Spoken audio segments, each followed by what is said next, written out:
तो एक बार सभी का फिर से स्वागत है हमारी वीपीओ की क्लास में।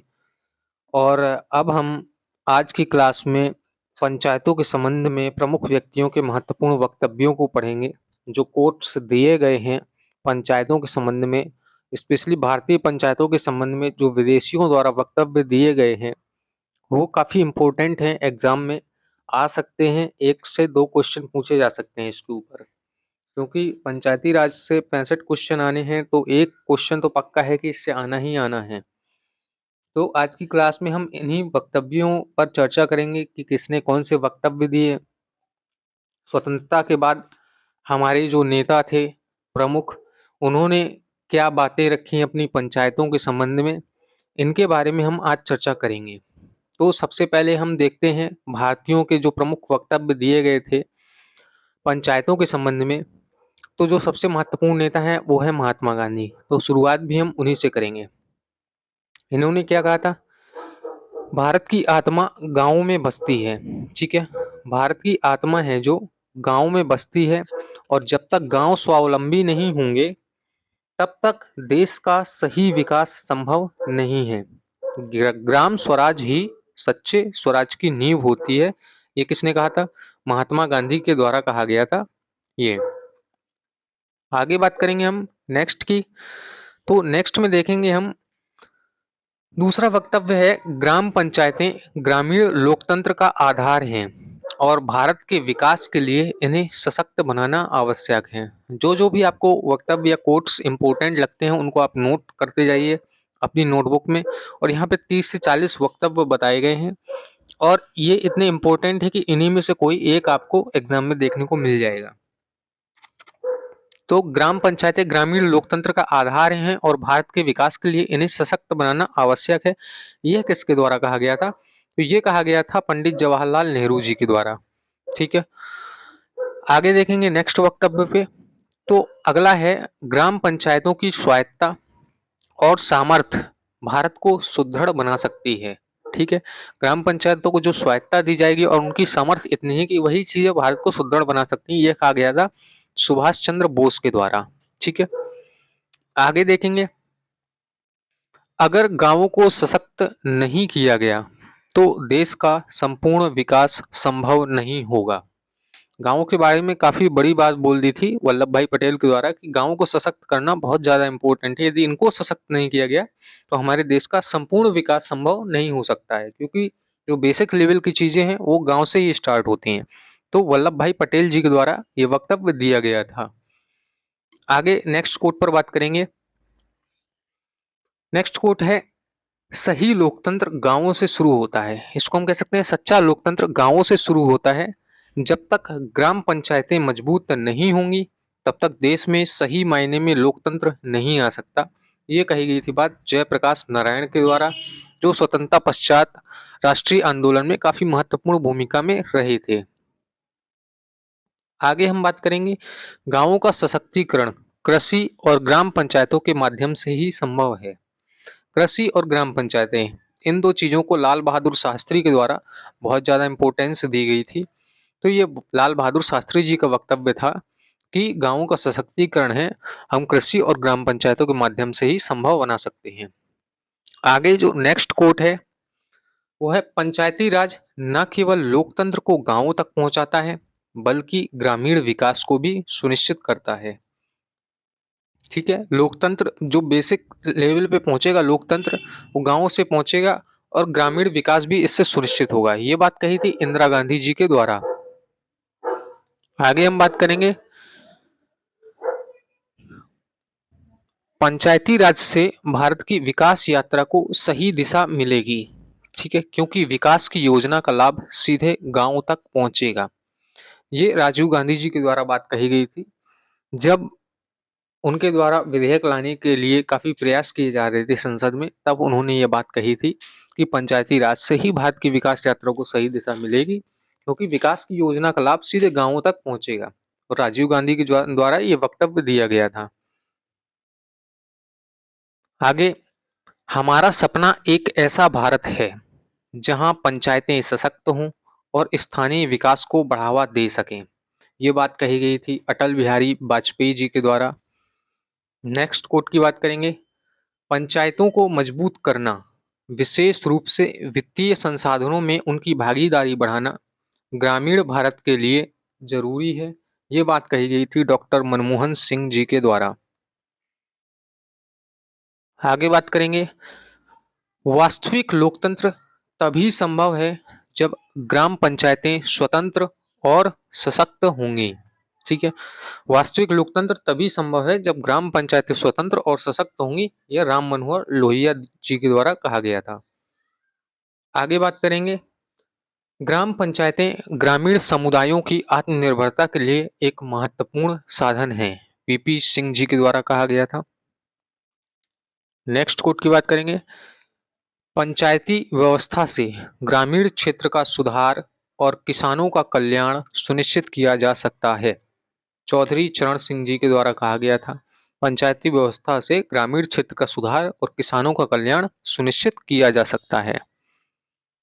आगे नेक्स्ट कोट की बात करेंगे, स्वराज तभी सार्थक होगा जब ग्राम पंचायतें स्वायत्त और सशक्त होंगी। यह कही गई थी बात बाल गंगाधर तिलक जी के द्वारा कि स्वराज तभी सार्थक हो सकता है जब ग्राम पंचायतें स्वायत्त और सशक्त होंगी। आगे बात करेंगे, अगर भारत को सच्चे अर्थों में स्वतंत्र होना है तो इसे गांवों के माध्यम से ही होना चाहिए। पंचायतों को आत्मनिर्भर बनाना और उनका सशक्तिकरण ही भारत के विकास की कुंजी है। यह बात कही गई थी महात्मा गांधी जी के द्वारा। ठीक है, महात्मा गांधी जी ने पंचायतों को बहुत महत्व दिया था और वो चाहते थे कि भारत में जो भी संविधान बन रहा है उसमें पंचायतों को एक विशेष जगह मिलनी चाहिए। पर अन्य नेता जो इसके विपक्ष में थे वो नहीं चाहते थे कि पंचायतों को एक महत्व स्थान मिल पाए, क्योंकि उस लायक वो समझते नहीं थे ग्रामीण क्षेत्र को उस समय पे। आगे हम बात करेंगे, क्वेश्चन है, स्वराज की सच्ची भावना गांवों में स्वशासन और स्वावलंबन में ही निहित है। भारत का भविष्य तभी उज्जवल हो सकता है जब उसके गांव स्वशासित होंगे और पंचायतें मजबूत होंगी। यह कथन निम्नलिखित में से किस व्यक्ति के द्वारा दिया गया था? चार ऑप्शन है, पंडित नेहरू, महात्मा गांधी, लाल बहादुर शास्त्री या फिर भगत सिंह। आपको बताना है कौन सा राइट आंसर है इसका। जो इसका राइट आंसर है वो महात्मा गांधी जी के द्वारा ही यह वक्तव्य दिया गया था कि जो स्वराज की सच्ची भावना है वो गांव में स्वशासन और स्वावलंबन में ही निहित है। भारत का भविष्य तभी उज्जवल हो सकता है जब उसके गांव स्वशासित होंगे, यानी कि खुद से खुद पर शासन कर रहे होंगे और पंचायतें मजबूत होंगी। आगे नेक्स्ट क्वेश्चन पे बात कर लेते हैं, गांवों का विकास तभी संभव है जब ग्रामीण लोग खुद अपने निर्णय लें और पंचायतें उन्हें इस प्रक्रिया में सक्रिय भूमिका निभाने का अवसर दें। यह कथन निम्नलिखित में से किसका है? क्या आपको बताना है? चार ऑप्शन है, भीमराव अंबेडकर, महात्मा गांधी, जवाहरलाल नेहरू और इंदिरा गांधी। ये कथन किसका था? जवाहरलाल नेहरू का। ठीक है, जवाहरलाल नेहरू जी के द्वारा ही यह कहा गया था कि गांवों का विकास तभी संभव है जब ग्रामीण लोग खुद अपने निर्णय लें और पंचायतें उन्हें इस प्रक्रिया में सक्रिय भूमिका निभाने का अवसर दें। अब यहाँ तक हो गई बात हमारी जो भारतीय लोगों के द्वारा दिए गए थे वक्तव्य और जो ऑथेंटिक थे। ठीक है, अब बात करते हैं हम विदेशी व्यक्तियों के बारे में जिन्होंने वक्तव्य दिए हैं और जो ऑथेंटिक हैं। ठीक है, प्रमुख विदेशी व्यक्तियों के कथनों को देखेंगे अब हम। तो पहला है कि भारत की पंचायतें समाजवाद का एक जमीनी स्वरूप प्रस्तुत करती हैं, जहां लोग अपने भाग्य को अपने हाथों में रखते हैं। किसके द्वारा कहा गया था? ये कथन दिया गया था गुन्नार मिर्डल के द्वारा। ठीक है, गुन्नार मिर्डल के द्वारा कहा गया था कि भारत की पंचायतें समाजवाद का एक जमीनी स्वरूप प्रस्तुत करती हैं, जहां लोग अपने भाग्य को अपने हाथों में रखते हैं। और जो गुन्नार मिर्डल थे ये स्वीडन के थे। ठीक है, स्वीडन की एक अर्थशास्त्री थे, इन्होंने ये बात कही थी। आगे बात करेंगे, पंचायतों में भारत की ग्रामीण ताकत और उसके आत्मनिर्भरता की झलक मिलती है। लॉर्ड माउंटबेटन के द्वारा ये बात कही गई थी। जो हमारे अंतिम वायसराय थे लॉर्ड माउंटबेटन, उन्हें कहा था कि पंचायतों में भारत की ग्रामीण ताकत और उसके आत्मनिर्भरता की झलक मिलती है। आगे हम बात करेंगे भारत में पंचायतें लोकतंत्र की नींव हैं जो ग्रामीण जनता को अधिकार देती हैं। ये कथन कहा गया था रॉल्फ बुंचे के द्वारा। ये अमेरिका के राजनेता हैं, ठीक है।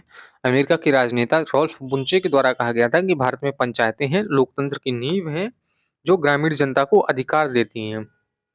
आगे नेक्स्ट कथन पे बात करेंगे तो भारतीय पंचायतों की संरचना सादगी में प्रभावी है जो सामुदायिक भागीदारी को प्रोत्साहित करती हैं। ये किसके द्वारा कहा गया था? ये कहा गया था एलेक्सिस डी टॉकविल। एलेक्सिस डी टॉकविल ये एक फ्रांसीसी दार्शनिक हैं। इनके द्वारा ये बात कही गई थी कि भारतीय पंचायतों की जो संरचना है उसकी सादगी में प्रभावी है जो सामुदायिक भागीदारी को प्रोत्साहित करती है। आगे नेक्स्ट कोट पर बात करेंगे तो भारतीय पंचायतें सामाजिक सहभागिता और सामूहिक निर्णय लेने के लिए बेहतरीन संस्थाएं हैं, ठीक है। भारतीय पंचायतें जो हैं वो सामाजिक सहभागिता और सामूहिक निर्णय लेने के लिए बेहतरीन संस्थाएं, ये कहा गया था मैक्स वेबर के द्वारा, जो जर्मनी के समाजशास्त्री हैं। जर्मनी के ये समाजशास्त्री हैं मैक्स वेबर, ठीक है। आगे हम बात करेंगे नेक्स्ट कोट पे। भारतीय पंचायतें स्वशासन का अद्वितीय रूप प्रस्तुत करती हैं जो गांवों को आत्मनिर्भर बनाती हैं। यह वक्तव्य कहा गया था एंथनी गिडेंस के द्वारा और ये ब्रिटिश के समाजशास्त्री एंथनी गिडेंस भारतीय पंचायतें स्वशासन का अद्वितीय रूप प्रस्तुत करती हैं जो गांवों को आत्मनिर्भर बनाती हैं। नेक्स्ट वक्तव्य है जो वह है भारत की पंचायत प्रणाली गांवों में लोकतांत्रिक भागीदारी और स्वशासन का आदर्श उदाहरण है, ठीक है। रिचर्ड स्क्लोन के द्वारा कही गई थी ये बात। अमेरिका के राजनीति विज्ञानी हैं ये। भारत की पंचायत प्रणाली गांवों में लोकतांत्रिक भागीदारी और स्वशासन का आदर्श उदाहरण है। नेक्स्ट कोट पे बात करेंगे तो भारतीय पंचायतें समाज के सबसे छोटे इकाई तक लोकतंत्र को पहुंचाने का उत्कृष्ट उदाहरण है, ठीक है। यानी कि सबसे निचले स्तर तक अगर लोकतंत्र को पहुंचाना है तो पंचायतें उसका उत्कृष्ट उदाहरण है। ये बात कही गई थी जॉन स्टुअर्ट मिल के द्वारा, ठीक है। ये ब्रिटिश के दार्शनिक हैं जॉन स्टुअर्ट मिल, ब्रिटिश दार्शनिक हैं ये। आगे नेक्स्ट कोट पर बात करेंगे। भारतीय पंचायतें कृषि सुधारों को लागू करने में महत्वपूर्ण भूमिका निभाती हैं। ये अमेरिकी वैज्ञानिक नॉर्मन बोरलॉग, ठीक है, नॉर्मन बोरलॉग के द्वारा यह कथन दिया गया था कि भारतीय पंचायतें ही कृषि सुधारों को लागू करने में महत्वपूर्ण भूमिका निभाती हैं और ये कृषि वैज्ञानिक थे नॉर्मन बोरलॉग, अमेरिका से संबंधित थे ये।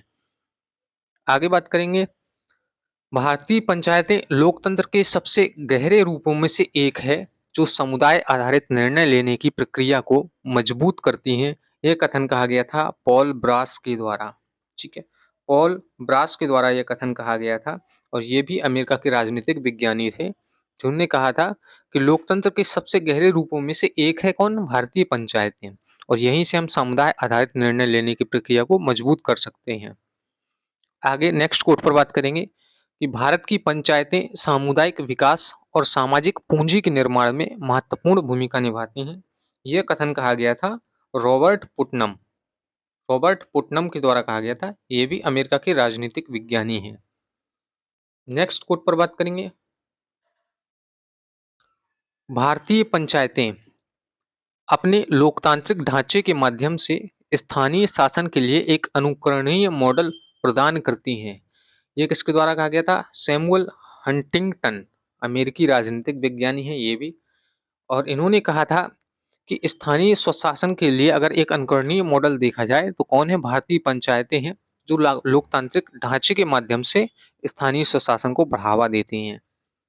आगे बात करेंगे भारतीय पंचायतें स्थानीय स्तर पर सामुदायिक शक्ति और संसाधनों के प्रबंधन का एक अनुकरणीय उदाहरण है जो भविष्य के स्थानीय शासनों के लिए दिशा प्रदान करती हैं। ये कहा गया था डेविड हार्वे के द्वारा। ब्रिटिश सामाजिक सिद्धांतकार हैं ये डेविड हार्वे। आगे बात करेंगे तो भारत की पंचायतें ग्रामीण समाज में शक्ति और निर्णय लेने की क्षमता को असाधारण रूप से सशक्त बनाती हैं, ये कहा गया था एलन वॉट्स के द्वारा। एलन वॉट्स ये अंग्रेजी दार्शनिक हैं, ब्रिटिश दार्शनिक।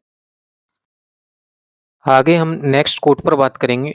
तो इसमें कहा गया है कि भारतीय पंचायतें ग्रामीण सामाजिक ढांचे का महत्वपूर्ण हिस्सा हैं, जो स्थानीय स्तर पर सत्ता के विकेंद्रीकरण को प्रदर्शित करती हैं। ठीक है, तो स्थानीय स्तर पर सत्ता के विकेंद्रीकरण को प्रदर्शित करती हैं और ग्रामीण सामाजिक ढांचे का महत्वपूर्ण हिस्सा है। ये कथन दिया गया था आंद्रे बेतेल के द्वारा, जो ब्रिटिश के समाजशास्त्री हैं आंद्रे बेतेल। ठीक है, इसके बाद अब हमने लगभग 30 से 35 यहाँ तक कोट्स को पढ़ लिया है और इन्हीं में से कोई एक आपके एग्जाम में आ सकती है, तो इनको बार बार रिवीजन करिए।